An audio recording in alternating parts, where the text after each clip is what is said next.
starting on defense. They'll get the first ban, and will it be Maverick as quick as it was last time around? No. They'll take Glaz away from Penta. So, Glaz being a ban, I mean, not a terrible ban, although, again, I don't know if this is one for Villain necessarily. It's definitely going to be, I think, a useful one. Lion as well going out, so that means the most notable thing here is we have Maverick still in play. So Maverick, of course, is, as we talked about in the previous time Villa's played today, probably one of the more useful operators specifically on this map, given how many walls there are that can give you great lines of sight as an attacking team. And if you can do that silently, if you can establish those lines of sight silently, then easy kills, honestly. Yeah, and I mean, Glaz works on two sites in this map in particular. He's really tough to counter when you're attacking that Aviator bar. Yeah. He's also very difficult to counter when attacking Kitchen.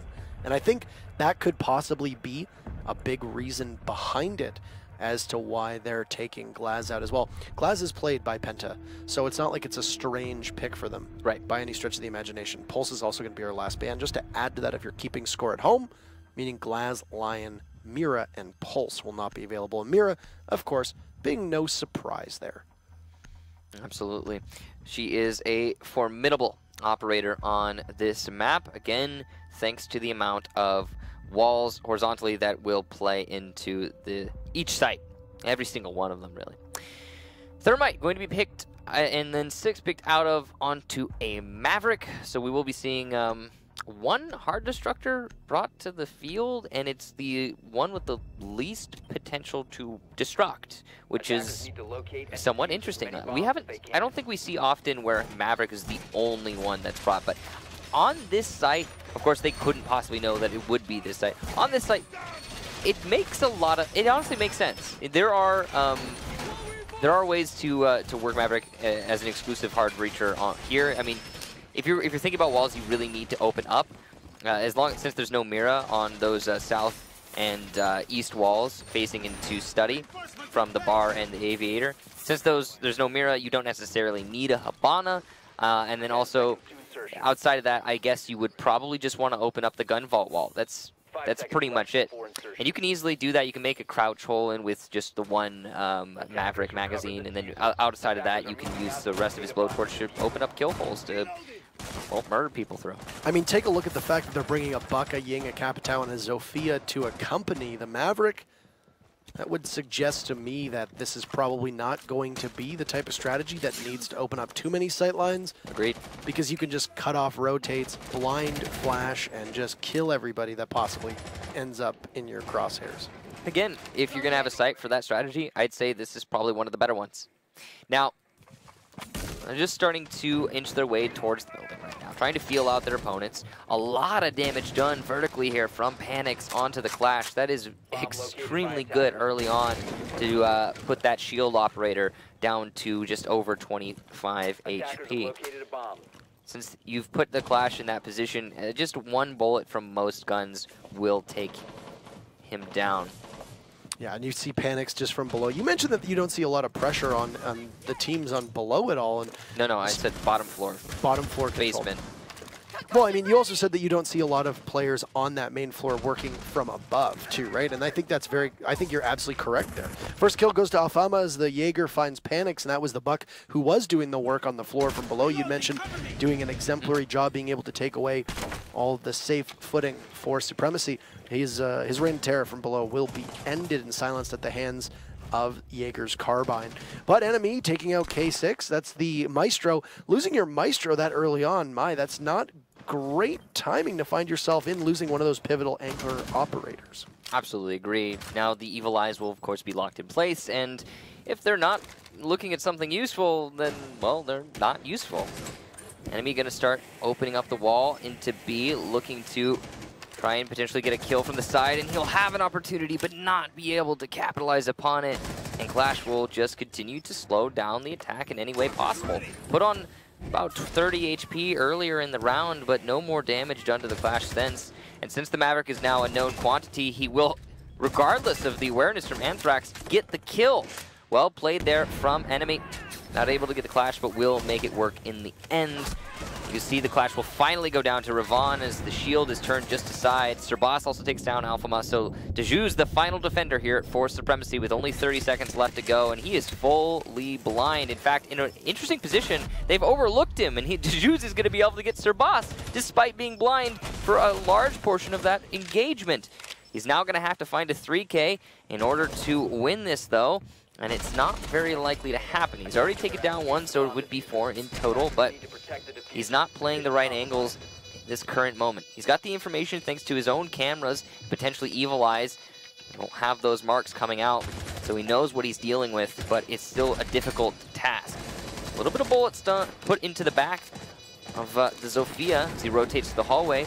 Knows where the diffuser is, but the rush is just not the right call there. The Jews will finally be shut down. Maka take round number 1. A well-coordinated attack. Penta takes round number 1. Or, excuse me. Penta takes round number 1. You know what it is? It's the names. Well, 3 of them still have Maka in their name. Probably because they're still within the possible 30 days of changing their name. I'm not sure. They maybe just didn't get around to taking it. I have no idea. But. So the thing is, of course, yeah, that 30-day Uplay only allows you to change your name every 30 days, and it can be a little bit disorienting. But yes, pardon me, just stop.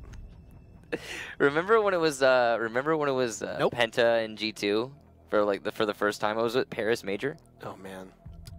That was a rough patch. I blew the call. It was a rough patch. It was a rough one. It's the same thing here now, I guess. You just get so accustomed to calling certain teams by certain names that there needs to be a bit of, I think, forgiveness when it happens once or twice. But you got to stay vigilant and make sure that you're constantly trying to call them by the right name. That is, of course, Penta. Penta being back in the seat. Penta. All right, it's done now.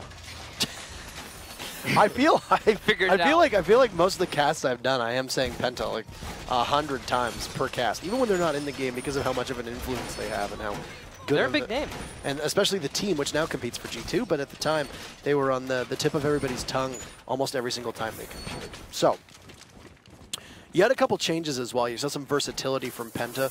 The operator that Hungry usually plays as, Ying. He also runs that shotgun on Ying. A bit of an odd concept for a lot of people, but it was Sirboss playing the Ying this time around. I wonder if they tried to possibly play some mind games here onto Penta, Supremacy that is, as Tactus 6th picked onto the Clash last round. But as you can see, is just going to go with the Clash right off the hop. Possibly expecting Penta to think, oh, they're probably going to the 6th pick off. But no, the shield will be in action. The good news is that for Penta, they have tons of gadgetry that can hard and soft counter her. You see the Capitao arrows there, the grenades from Buck, the concussive mines from Hungry as well on Zofia. All of those can do a great job of exposing the shield and the body of Clash. Just a little bit of information gathering going on here from Sirboss.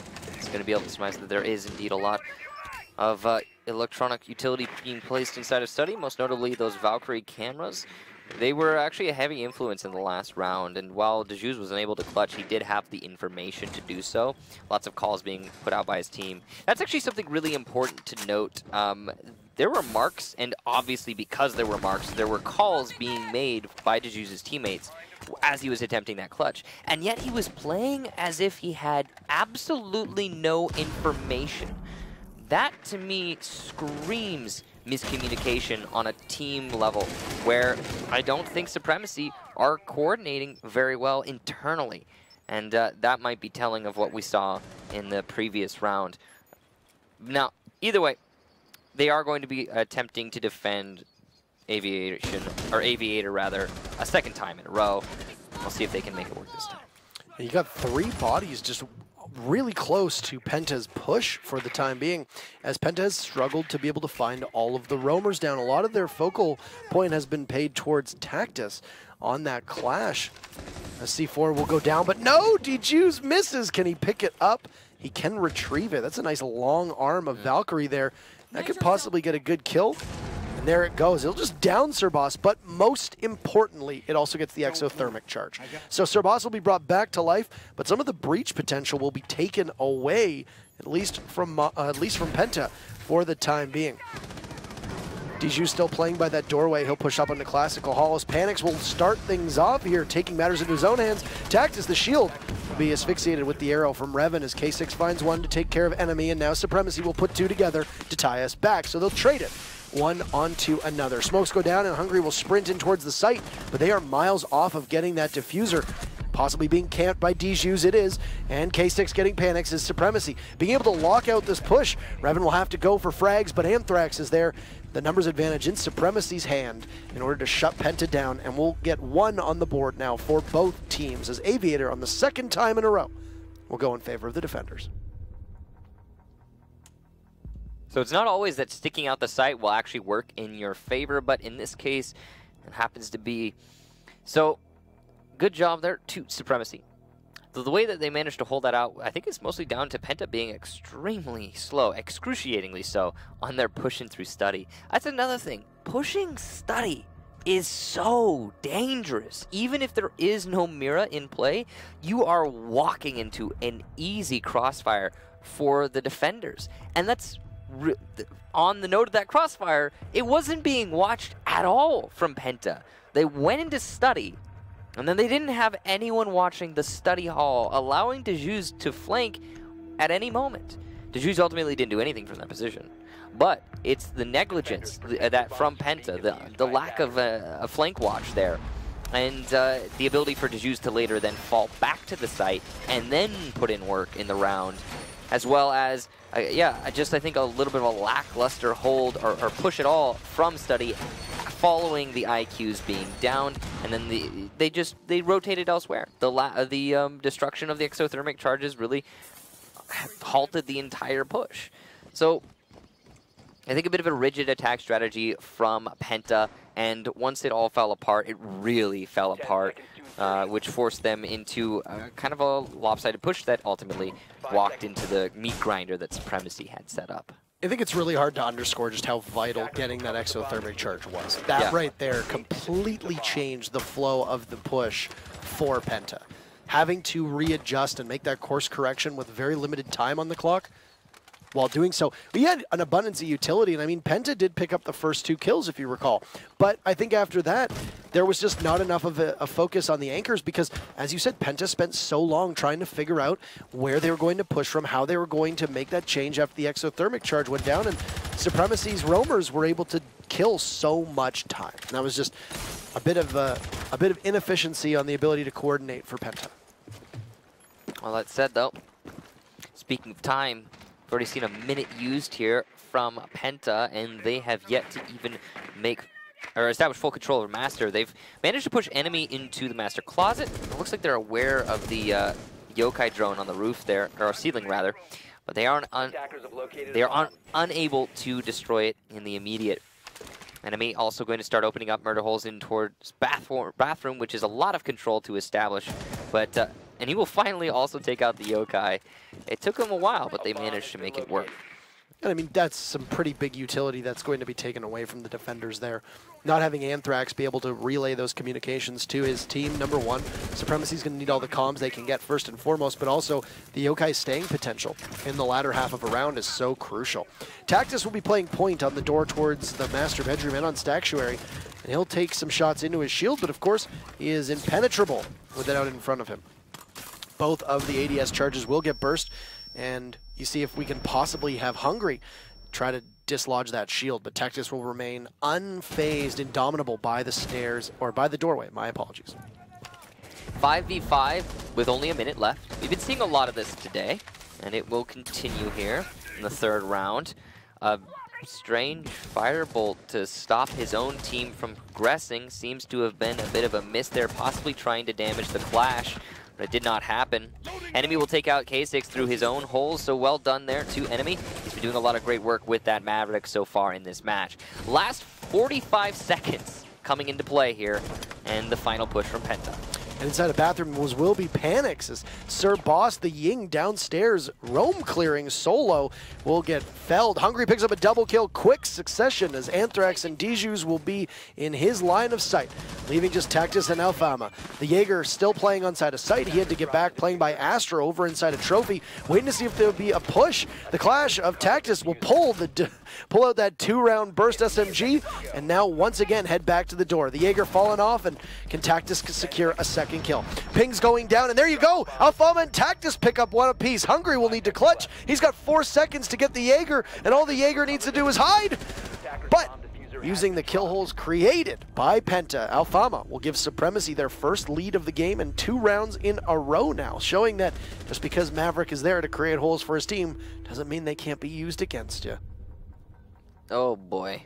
Okay, that was a really odd end to the round, and a lot of it does come down to Penta wasting just too much time positioning themselves to actually execute. It seems like they're very confused yet again on where they want to push from. They had so much manpower and Master doing absolutely nothing.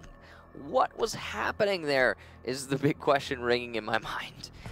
We also had some odd plays that somehow managed to bear fruit. I mean, for example, at the end there, the Jaeger choosing to peek through a murder hole with 2 to 3 seconds left on the round. Now, I know he got the kill. Good job. And did manage to get Supremacy the round. But also, why? Just crouch in a corner. End the round. You know your opponent is by astronomy. He has no options there. He's going to have to start planting, and then it's over. Either way, well done, Supremacy. A little bit scrappy, I think is the word I would use to describe it, towards the end. It looked like Penta had a good position to secure the win, but ultimately the Clash Shield, I think, was the saving grace for Supremacy, able to delay that push for so long. Well, not even necessarily just delay it, but put the shield away and then come back in with those 2 kills, even though the Sledge tried in vain to toss a frag grenade down and maybe be able to take out Tactus. You also saw that Tactus dodged around the fire arrow that was put down by the Capital. So they wasted a lot of their gadgets and tools at their disposal on attack just to try to take care of the Clash. And I mean, Clash can do an awful lot of things, but one of the biggest and most successful moves that we've seen from the players on Clash, dive around the corner, use the fact that her weapon switch from shield to gun is so fast to your advantage, and then pop back and get a kill. Yeah, that weapon switch, on that note, is ridiculously fast. It is so lethal. And if you get the get the right situation, you can, well, she's the quickest draw in the South, is basically the point I'm getting at here. It's pretty... in the Wild West? In the Wild West, yeah. So it's a dangerous thing to deal with, and I think it's something that you have to get used to as a team. The fact that she's new is going to trip up some players, that's for sure, and they will struggle to win fights against her. Vaughn able to inch his way into the storage room, or pantry as it is labeled on the map, and it does not seem that he has been detected. However, he's going to have to inch his way through this barricade and barbed wire before he can start doing damage. This is a question of timing. If there's sufficient noise being made elsewhere, he could go unnoticed, even breaking the barricade, but he will choose to just open it up and get the kill on Tactus. So good job to Ravon, establishing a man advantage and taking out the smoke, one of the more important late round defensive operators. You've also now opened up the wall that leads towards the exterior of Villa that heads right into the dining room with the exothermic charge. So that's a big sight line that's now been given to the attackers. He's fixating Bolt's going to go down, and it'll drop Anthrax, but he's not going to get finished off as he manages to evade it. And Revit saves his own life by shooting out that Nitro cell. K6 picks up a double, and we'll see ourselves back to 3v3. It's been an absolute blast between these two teams over that couple seconds. K6 looks to also either be downed or have a tiny portion of his HP. Looks like he's possibly up at 1. Anthrax, who was down, will be finished off by one of the explosive rounds of Hungary. K6 still trying to fight, but there's Alfama on the rotate. Comes back up 2! Alfama with 2 beautiful shots, popping heads on Revan as well as Hungary. Tosses out a Gumine. And man, Panix really has his work cut out for him. K6 still with a tiny bit of HP. Can Alfama hold that tight angle? Panix being spotted over and over again. Paranoia setting in. He'll sail a grenade down towards the kitchen. Alfama will manage to scoot away, but K6, who started things off with a double, will pick up his 3rd kill on the round, shutting Panix out as he tries to get in towards the site. Supremacy now with 3 rounds in a row. 3 rounds in a row and a 3-1 lead. They have been looking a lot stronger than what we're used to seeing from them. On the other hand, PENTA, a little bit shaky, struggling to put rounds together. They only managed to win the first one, which was an attack onto Aviator, and they've just been struggling ever since. A big thing that I think we're identifying with the PENTA attacks that's causing them to struggle so much is that they seem unsure where they want to actually push from. I mean, we had great positioning there from Ravon inside of the pantry, and it seemed like he was going to be able to do a lot of work, but ultimately all the work he did do was for naught. He managed to down the Echo as well as get the kill into the smoke. That is 2 of the most crucial operators on defense gone. And then following that, the rest of the push from PENTA just seemed to have absolutely no teeth whatsoever. And Ravon was ultimately eventually shut down. It was a nice job from DeJus, most notably, to start that comeback, coming from the behind of Ravon and shutting him down, and then following it up with the kill onto the other player over by the entrance. Now, all that said, I think it's just a lack of coordination from PENTA that's really hurting them, to summarize. Yeah, it's pretty, honestly, it's pretty incredible that you take out the smoke and the Echo right away. The Maestro's on 1 HP, and you still end up losing that encounter, as you said. It was K6 getting those 2 kills, and then DeJus being great in the mid-round in order to stop, as you could see PENTA tried to rotate, realizing that they had that advantage, and I think they did so just a bit too quickly without the exact information being there for the rest of the team. And those types of results don't always net, or those types of things don't always net the success and the results that you want. So we're on the final round of the first half. Supremacy looking primed and in decent position to take their very first victory here in Pro League this season. Since coming in and eliminating ENCE, they have yet to find a single game to place in the win column. 2 ties, but they currently sit up 3-1 against PENTA Sports. And just as a reminder, in the Americas and Europe, they are the only team who have yet to net a win. So this would be huge for them. And I think it's pretty much essential for them. They need to get this win. So having this lead early on is going to be very important for them. If they can win they've already won the first half. If they can win it with a 4-1 lead, then all the better. Now, we've already seen a minute transpire here for PENTA. They haven't done a whole lot with it, but they do have Panics in a great position to do damage from below. It's just gonna come down to time. He will eat some bullets through the wall, potentially from a roamer, and now prompted to be a little bit more cautious. But I don't know that that's a good thing, considering how much time is being wasted. And keep in mind, Panics was not all successful the last time we saw him in this position down below. He got picked off pretty early on for his team. He was the opening death. And even though you mentioned that he did a great job of being able to open up as much of that floor as he could, that was really all he walked away with, as he wasn't able to pick up a kill. He ended up getting downed. The wall that was so far a bit of an elusive priority for PENTA, or an elusive prize for PENTA, they will manage to open up this time. So that right there is alleviating a lot of pressure that was on them to perform on this site. As Panics, as we noted, maybe not being the most successful down below, he'll claim a life into Alfama. There goes a fire arrow right at the feet of Clash, and look at how much damage it does, as Tactus almost completely dead, just left with a tiny portion of health. That's that Capital Firebolt strategy coming into play. We've been seeing him play it a lot more, actually, when Clash is left unbanned, because you can't easily dispatch the shield operator with relative ease. Now, K6, looking on the long angle, has the marks, has the information, but does not see the prone attacking operator from that south balcony. Put some bullets into him, but no final kill. Lots of low HP players here on Supremacy, and one even down, the Echo behind bar. As enemy takes out K6, it's very little to go here for Maka to get this final win. Zeus manages to respond onto Serbas as Maka just shreds the rest of Supremacy, but Anthrax, the final defender, still on his drone as the attackers circle him, will be easily executed by Hungary, and PENTA will take the round. But they're second only in this match so far. They've been struggling a lot, and now they're finally going to go to the second half, still at the disadvantage. So a saving grace for them that they managed to take rounds 1 and 5, but still, if we look at the way that the previous matchup played between both Chaos and Mocket, they sat in a position where the defense won their rounds. So yeah. Both defensive teams in Chaos and Mocket won 3.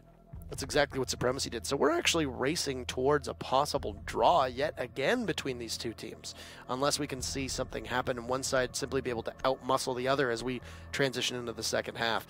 A 6th pick off of the Echo onto a Clash for PENTA will be just another interesting tool at the disposal of the defenders. It'll be up to Hungry to use it. We haven't seen as much of the new operators played, mostly because they've been getting banned a decent chunk. That does hurt their pick rate. It does hurt their pick rate. But their pick and ban rate together is pretty high, I think, between Maverick and Clash. And because she's gone on ban here, she has been an influence, I think, heavily for Supremacy, allowing them to really zone the PENTA attack, and if nothing else, gather information. I want to see now how PENTA's going to choose to use them on their attempt at the defense. I think Clash has seen a much higher pick rate than Maverick because you need more utility on attack than you do on defense. On defense, you can easily make a substitution and bring Clash, and not easily, but I think it's easier to find that spot for her on defense. It's tougher to incorporate Maverick because you have to give something that is pretty crucial for the attackers, possibly the Capitao, the Zofia, Ying, Buck, possibly a Thatcher or a Twitch, etc. I think it also with Maverick has to do with the fact that he's so situational. There are maps like Villa, for example, where he can be pretty much universally a good operator, but not everywhere. A lot of it comes down to finding a wall that if you open up, you will get a huge advantage over the defenders. And usually it's a wall that people don't necessarily pay attention to, or there's an abundance of walls, so you have options to work with. When they become the more predictable walls, he's not as useful, but he still is, yes, very much relevant. So I think, it has to do with the blanket usefulness of Clash that is making her so prevalent. All right, so Supremacy taking their time, and they just plod in. They've managed to work downstairs with the Capitao and the IQ, holding angles on the stairs. And Diju's now at the top of stairs as lots of... So that's really something. So we've been removed from the match. So unfortunately, we'll wait and see if the rest of the teams will play this one out on round number 6. But basically, the way we were looking was that from below, they're close enough to definitely give us that. Supremacy have been looking a lot more on top form than we've seen it from them in the past. I mean, they've been struggling so hard through this season, and I think if there's any team that's going to take the downtime between the two halves of the season to sure up and practice, it's going to be Supremacy, and hopefully, seemingly indeed, they have done that. Pardon. Now, again, PENTA managed to win the round as the game went down, so they are in a good spot, bringing it up to that 3-3 scoreline, going over to the dining room kitchen now as their next site, which is, of course, one of the more defended sites on this map. Yeah, so here we'll go on the kitchen, and this is where that Glaz ban becomes really important, is because Glaz is an absolute menace when attacking down here. You've got two angles that you can just, or two ways really that you could just waltz right into the site, especially in that living room area with all the drapes over top of all the different pieces of furniture. It gives a lot of pushing power for the attackers. And I mean, just a bit of a struggle here with those. Those Prismas can be a little bit difficult. There you go, you got me. Alibi is an operator who is very good on many sites, and I think the biggest reason is the abundance of soft destruction. Interestingly, there is no shotgun pistol here from enemy. He's going to bring a suppressed Keratos instead. Can it even be suppressed? Yeah, it can. It shouldn't be able to. Like the actual. I don't think the actual weapon can be. I'm not really a. I don't know much about guns, but I'm pretty sure it can't. But it is though, and it can be here in Siege. This is an interesting strategy. I wonder why they would position this this decoy here is you'll just lose it immediately. Yeah, I'm not sure what the thought process was there. I don't really quite understand either. It just seems like it's a bit of a waste. Maybe they'll try to slow them down, maybe going for a possible peek with that in play. Yeah, so if you put that out there for a period, it detects as an enemy outside. So sometimes you can use that as a distraction to spawn peek elsewhere. But I don't think that happened, so I'm not sure what the thought process was. I can't figure it out. Either way, enemy's still playing upstairs, and now he's going to finally drop down as I say that. Yeah, Alibi sees quite a bit of play here on Villa and Bank as well. Those are two maps where you'll typically see the Alibi come out. We know that Ninjas in Pajamas runs Alibi an awful lot, and basically the decoys are not the most important part of having the Alibi in play. It's more that you have impact grenades on an operator with a pretty good gun, decent rate of fire, very little recoil, low damage on the MPX, but those are a lot of things available to them. Also a 3-speed. I mean, it's just layers and layers. Panics will be the opening kill as Tactus just walks right in through the window, gets a kill, and then vaults right out. Back onto Droney, goes for his team. Easy peasy, information gathered and damage done. Ravon will take out Dejus though, so immediate response. And inside of Pantry, he's got a good position to deny any potential late flanks. That's good awareness there from Ravon, as he was the player, in fact, to pressure Pantry so much on attack. We'll also take out those Habana X-Scaros, which were shot from the window, very likely. And because of that, there is no way for the attackers to stop him. I guess except for a flashbang, possibly going to save some of them, but no, not to be. There's no follow-up here from Anthrax whatsoever. Looked like Anthrax was going to use his final round of X-Scaros on the wall as the Legion of Ravon has managed to shoot 12 of those possible 18 pellets. Enemy the Alibi that was on the roam will find Tactus after Tactus had gotten the first kill for his team, and there you have it. Excellent job from Ravon as all of the utility of that Hibana has just gone, and Anthrax seems very puzzled. I don't know if they know where that Legion was playing, but man, that is a pretty big mistake. Sir Boss, one of the newest members, and the, I suppose, newest member with Hungary there, will get one kill. Anthrax, after failing to get a single X-Scaros down, waltzes into the site, but he'll be swiftly dealt with, and Sir Boss picks up his second kill to close things out for Mocket, who will now Penta rather, who will now take 2 rounds in a row. And there you go, see? Because they all have Mocket in their name, he's still there in the brain. It's hard, man. It's a struggle. But, okay, I know this is going to sound a little bit cheesy, but do you know the definition of insanity? Because it is shooting your Habana pellets onto the same wall 3 times over the course of 40 seconds with no added layers to that attack strategy. No, hey, maybe we should push up. Hey, maybe we should stack our flashes. One flashbang from Anthrax. One single flash.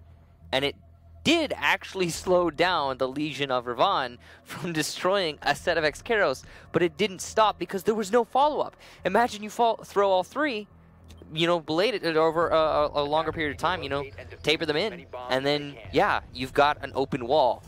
You don't have to waste all 3 sets and then not get your open wall. More importantly, that's a bit of a fixation there from Anthrax. Just a little bit too focused on one thing that isn't necessarily going to give their team so much of an advantage that they can make an easier push. I mean, it cuts off a lot of rotations if you can get that wall open, but it's not essential.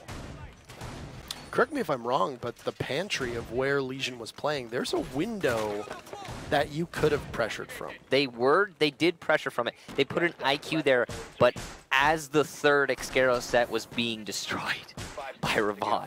I mean, so they're stepping on each other's toes at this point, seemingly, for Supremacy. If only if you had the IQ there, if only she had like a lethal projectile that you could have possibly... Like if she had the ability to maybe throw something in through the window that could possibly blow up and kill. I don't know. Rip. Maybe thinking too far ahead on possible IQ changes. I don't know. It just seems like Are you savant, Parker? I would call myself I'm an idiot savant. If I was to have to call myself a savant at all, it would need a prefix. So. All right. Oh, for sure. Definitely. All right, well, now, in terms of lethal projectiles that can be thrown from the hip, we do have a Buck who has that opportunity. And as Maverick opens up a hole, Hungry will say, you're not welcome here. And Tactus is gone. Man, Didn't even have a chance to look more than 1 or 2 ways through that hole before Hungry just 1-2 tap tap, and that is it for that SMG-11. Beautiful play there, and this is the way that a lot of teams are using the SMG-11 is that you just have to tap fire it now. You can't do that same sustained burst that you used to be able to because of the recoil. Yeah, I hear flash hiders also become kind of the staple on that weapon because of it. I mean, you're not going to be doing any of the spraying anymore, and it makes it a less versatile weapon, sure, but it's still good. Now, he is in a good position here as a smoke to delay the push from Master, and because he's been pinched, he cannot rotate out, which was going to allow K6 to just vault in and get the kill from Bathroom. And you saw that they took about 40 to 50 seconds to actually be able to get the smoke, which is great, and leaves really only enemy as the default anchor, as the dock on defense. They surprisingly no Maestro or no Echo being played by Penta at the moment that could possibly be used for plant denial or even to really close things towards the end of a round. They do have a Legion at least though, and that's going to be a major nuisance for the attackers, especially as he's allowed to persist and just continue to build up all of those different mines, of which you'll hear one go off in the background. More of the same. Very, very slow pushes here. Supremacy just inching their way in. They're now finally going to start trying to... Oh, man. Oh. Did you see the body? He flew across the room. Oh, man, Alfama, unfortunate here. They're going to have to try to scramble to adjust, Michael, as there's a kill goes down on K6 from enemy, playing inside of Astro. He sees some bullets through the bathroom door, so he'll wait and see if anybody's going to push up to greet him. But you've just got Penta holding these tight angles, forcing the attackers to have to come to them, as we usually see, and he's going to pick up one enemy! 3 kills for enemy, the dock inside of Astro, after Alfama decided to fly across the room. Man. Unfortunate. Yeah, no, I said that Supremacy were stepping on each other's toes, and now Alfama just doesn't have any toes. That's a... No, they're gone. You're very correct. They exploded as he flew across the room. I want to say little mistakes. I like to say little mistakes a lot, because you know those are the sorts of things where you leave an opportunity for your opponent to capitalize upon that mistake, in a gap in your defense or a hole in the attack, possibly forgetting to watch the flank for just 2 seconds, allowing for the right play at the right moment from your opponent to counter you by seizing that. But we're seeing a lot less of those little mistakes from Supremacy and a lot more of just like massive oversights. Just laying on with the Hibana X-Karos and trying to open up a wall while there's clearly someone stopping you from doing that, and then not putting anything in place to counter. Nading your oneself. The strategy to take out the smoke was a very simple vault and hope for the best. Now granted, there was a safety put in place with the rappel onto the astronomy window, and that cutoff was good, well coordinated. But you said it yourself, it took them 40 seconds of having him be stuck there before they got the kill. What? That's just too much time to allow a smoke to waste. And yes, he was gassing the master doorway, but he wasn't gassing the bathroom window, and that opportunity was there for so long. So there's some things that Supremacy are going to need to change. They seem to be struggling a lot on their attack. They have not won a single attacking round, and this is now 4 in a row for Penta. Yeah. As well, worth noting was that the Capitao, who ended up getting the kill onto the smoke of Hungary, did so on the astronomy window where enemy was playing as the dock, and I just think wasn't aware that there was somebody upside down rappel that could have possibly given some covering fire onto the smoke and kept him alive. Well, okay. Very easy down for K6, but he hasn't... Oh, that's not going to hit. He hasn't secured the kill. There might be a recovery here from Penta. Oh, it would be just the most comical thing for this downed Clash to be picked up right now after that such a blatant down there from K6. Yep. Back on his feet now will be Hungry with the Clash shield, and he's going to be able to just push into his opponent. Taxis goes down to Sir Boss, who sees the Maverick hole appear right next to him, and Hungry dodges another projectile from the Capitao, though this time it's a firebolt. Panic's also able to get a kill, and Supremacy seem to be falling apart at the seams. Penta in a good position to end this match. Yeah, I mean, you've still got Supremacy looking for their very first win. It does look like it's been evading them for most of today. Though, I mean, they walked out of that first split 3-2, and they haven't been able to find one so far, as the defense has been all in favor of Penta. Using these little kill holes has been really important for Penta to try and stop anybody from Supremacy having that advantage. Hungry using the impact grenades of Clash. A lot of people, I think, forgetting that that's there. And will now try to stop the Capitao while being shot at from below. An Ash charge from below from Alfama will secure the kill finally onto Hungry on such low HP because of the down earlier in the firebolt. He will be easy to deal with. Now, you can see that Panix is still playing on L, and that's a great position to deny the flank for Sabas, so he can focus all of his efforts on holding the B bomb site. He's also got an Evil Eye to support him, and he can use it to make his own calls. Now, Supremacy have still a decent roster to make this push happen.